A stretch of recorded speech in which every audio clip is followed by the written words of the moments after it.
जी, अस्सलाम वालेकुम। Inventory management में आज हम रिवीजन करते हुए प्रीवियस लेक्चर के अंदर जो क्वेश्चन डिस्कस किया गया था वहाँ पे एग्जामिनर ने रेलेवेंट कॉस्ट टाइप या उसने एक कॉन्सेप्ट देखा कि ऑर्डरिंग कॉस्ट का कौन सा कंपोनेंट ऑर्डरिंग कॉस्ट में बहुत सारे कंपोनेंट्स होते हैं कंपोनेंट्स ऑफ कॉस्ट होते हैं कंपोनेंट्स ऑफ ऑर्डरिंग कॉस्ट और कौन सा होल्डिंग कॉस्ट में कौन सा कंपोनेंट्स ऑफ होल्डिंग कॉस्ट जो है वो हमारे लिए रेलिवेंट होगा। उसने ये चीज़ एग्जामिनर ने स्टूडेंट से चेक की। इस क्वेश्चन के अंदर आज हम स्प्रिंग 2013 का क्वेश्चन करेंगे। इसके अंदर उसने रिवर्स वर्किंग टाइप का क्वेश्चन बनाया है।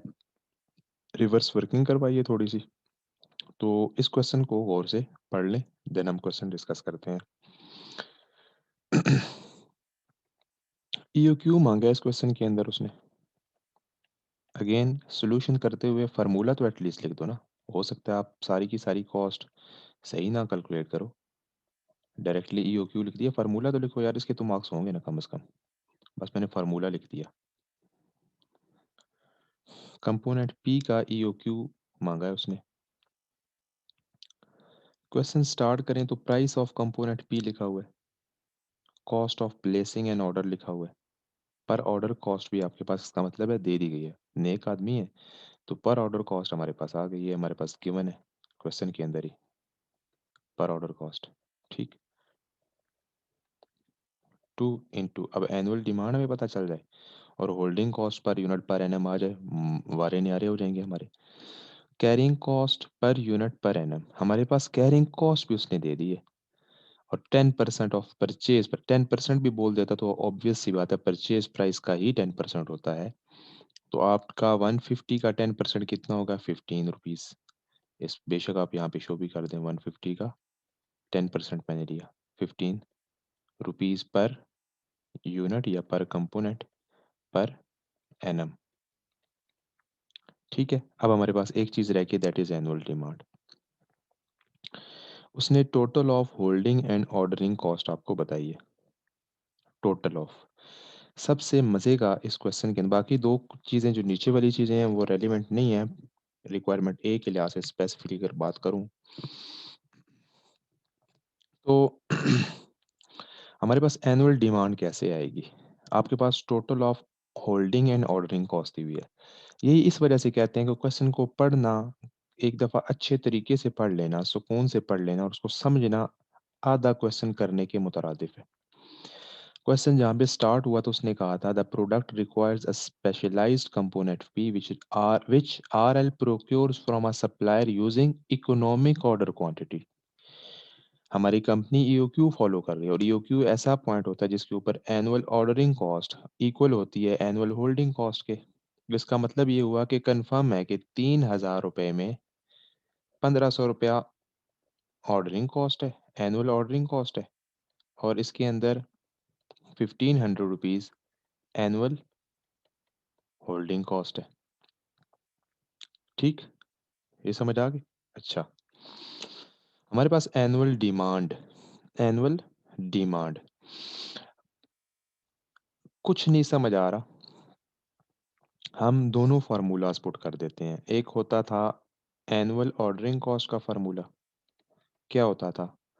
नंबर ऑफ ऑर्डर सबसे पहले निकालते थे जिसमें annual demand divided by order size करते थे और multiply by ordering cost per unit per order cost is equal to कितना रुपया? 1,500 रुपीज़ आ जाते थे। ठीक है, हमें 1,500 रुपीज़ गिवन है, 50 पर ऑर्डर कॉस्ट गिवन है। मजबूरी ये है, मजबूरा क्या होता है, सॉरी, मजबूरी ये है कि ऑर्डर साइज भी गिवन नहीं है। ऑर्डर साइज तो हमने फाइंड करना है और एनुअल डिमांड भी मजे की बात है, हमने फाइंड करनी है। यही बात है ना? अच्छा, इधर से हम मायूस हो गए, एनुअल होल्डिंग कॉस्ट के फार्मूले की तरफ के। ये होता है, इस वजह से मैं कहता हूँ, मैंने बजटिंग के रिवीजन लेक्चर के अंदर भी एक बड़ी इंपॉर्टेंट बात की थी कि अगर क्वेश्चन को समझ नहीं आया तो स्टक होने के बजाय यार जो चीज़ यार गिवन जो इजीली कैलकुलेट कर सकते हो वो तो एटलीस्ट लिख दो ना यार शीट के ऊपर। जब लिखते हो तो वहां से ही कुदरती 70% ऑफ द चांसेस के अंदर आपको वो चीज़ कहीं से कोई पतली गली मिल जाती है जहाँ से आप क्वेश्चन आगे मूव कर सकते हो फॉरवर्ड, ठीक है। एनुअल होल्डिंग कॉस्ट क्या होती थी? Order size divided by two into carrying cost per unit पर एनएम। अच्छा दे, ये दोनों चीज़ें हमारे पास गिवन है। अब मज़े की बात है, यहाँ पे 1500 रुपीज़ एनुअल होल्डिंग कॉस्ट भी गिवन है, 15% 15 रुपीज़ एनुअल जो है होल्डिंग कॉस्ट पर यूनिट पर एनएम में गिवन है। टू तो वैसे ही एज इट इज़ होता है, तो ऑर्डर साइज आपके पास आ जाएगा। अगर आपके पास यहाँ से ऑर्डर साइज आता है तो आप यहाँ पे पुट कर सकते हो, यहाँ पे पुट कर सकते हो, ठीक है। जब यहाँ पे ऑर्डर साइज पुट करोगे तो आपके पास एनुअल डिमांड निकल आएगी। तो इसका मतलब ये हुआ कि हम इसको सॉल्व करके इसको, एनुअल होल्डिंग कॉस्ट भी हमारे पास गिवन है 1500 रुपीज़, ठीक है। बाकी सारी चीज़ें गिवन है, ऑर्डर साइज हम निकाल लेते हैं। तो मैं ऑर्डर साइज ज़रा निकालता हूँ, ठीक। 15 को किया डिवाइड और मल्टीप्लाई किया 2 के साथ, तो मेरे पास 200 200 कंपोनेंट्स ऑर्डर साइज आ गया। वैसे मज़े की बात है, हमारी यहाँ पे ही रिक्वायरमेंट सॉल्व हो जाती है, हमारी यहाँ पे ही रिक्वायरमेंट सॉल्व हो जाती है। उसने हमसे पूछा ही क्या था? Economic order quantity, order size ही पूछा था ना, तो ऑर्डर साइज तो आ गया हमारे पास। इकोनॉमिक ऑर्डर क्वांटिटी, सर ये economic order quantity, order size आया है, हो सकता है ईओक्यू से डिफरेंट हो। चपेट बंदा मुंह के ऊपर मारे इस बंदे, ये जो ये शख्स जो बात करे ना, ये वाजिबुल चपेट हो जाएगा। क्यों? जो क्या बंदा ये कह रहा है सर, ये तो ऑर्डर साइज अब कुछ भी हो सकता है सर। ये तो हमने तो ईओक्यू फाइंड करना है, एनुअल डिमांड सर लाजमी फाइंड करके इधर पुट करेंगे एनुअल डिमांड, तब आगे क्वेश्चन चलेगा। हो सकता है 200 जो है ईओक्यू ना हो। अन्नी दिया पर अब ये बता कि ये 1500 जो है और ये 1500, ये किस अजम्पशन पे 1500 किया था? 3000 रुपया टोटल कॉस्ट थी, तो 1500 क्यों किया था? क्योंकि कंपनी ईओक्यू फॉलो करती है, इसीलिए तो 1500 रुपया एनुअल ऑर्डरिंग कॉस्ट, 1500 रुपया एनुअल होल्डिंग कॉस्ट आई हमारी, ठीक है। तो डायरेक्ट हमारे पास 200 आंसर आ जाता, लेकिन स्टिल हम ऑर्डर साइज 200 आ गया, अब 200 इसको यहाँ पे पुट करें, ठीक है, इस फार्मूला के अंदर पुट करें। तो annual ordering cost is equal to annual demand divided by 200 into 50 is equal to 1500, ठीक है। तो आप यहाँ पे जब पुट करेंगे तो आपके पास जो एनुअल डिमांड आएगी, एनुअल रिक्वायरमेंट आएगी, वो आएगी 6000, 6000 आ गए, ठीक। ये 6000 को मैंने यहाँ पे पुट कर दिया। यहाँ पे बेशक वर्किंग का टैग देंगे, वर्किंग नंबर 1, और यहाँ पे भी लिखते हैं वर्किंग नंबर 1। ठीक है, उम्मीद है आपको इस क्वेश्चन की समझ आ गई होगी। सिंपल सा क्वेश्चन था, स्ट्रेट फॉरवर्ड। आगे चलते हैं। What would be your advice to the company if the supplier offer 2% price discount on purchase? तो कर लेते हैं बी रिक्वायरमेंट भी। एक आ गया ईओक्यू, एक आ गया, वो कह रहा है कि 3000 की लॉट्स में मंगाओ, 3000 की लॉट्स में मंगाओ, ठीक है। देख लेते हैं एनुअल होल्डिंग कॉस्ट क्या होती थी। Annual holding cost order size divided by 2 into carrying cost per unit पर एनएम। तो एक दफ़ा ऑर्डर साइज है आपका 200 डिवाइडेड बाय 2 इंटू 15 करेंगे तो आपके पास ऑब्वियसली 1500 रुपये एनुअल होल्डिंग कॉस्ट आ जाएगी, ठीक है। और एक दफ़ा आप करेंगे 3000 डिवाइडेड बाय 2 इंटू 15, सही है। 3000 दूसरा लेवल है ना, 3000 की लॉट्स में मंगाना है अगर हमने, तो ये दूसरा लेवल है। ये हमारे पास आ गई कॉस्ट 22,500 रुपये, ये एनुअल होल्डिंग कॉस्ट आ गई। ये फार्मूला था एनुअल होल्डिंग कॉस्ट का। अब हम जाते हैं एनुअल ऑर्डरिंग कॉस्ट, बिल्कुल बेशक इसी फॉर्मेट में करें, सिर्फ ये कि AHC और AOSC की जगह पूरा एब्रीविएशन ना यूज़ करें, पूरी की पूरी 100% लिखें आप, मुकम्मल वर्ड लिखें। एनुअल ऑर्डरिंग कॉस्ट क्या होती थी? Annual demand divide by order size into पर ऑर्डर कॉस्ट। पर ऑर्डर कॉस्ट कितनी थी? आई थिंक सो 50 रुपीज़ थी जी। ये आ गया फार्मूला। एक दफ़ा आपका ऑर्डर साइज है 200 divided by, sorry, 6000, 6000 annual demand है, ऑर्डर साइज आपका 200, ठीक?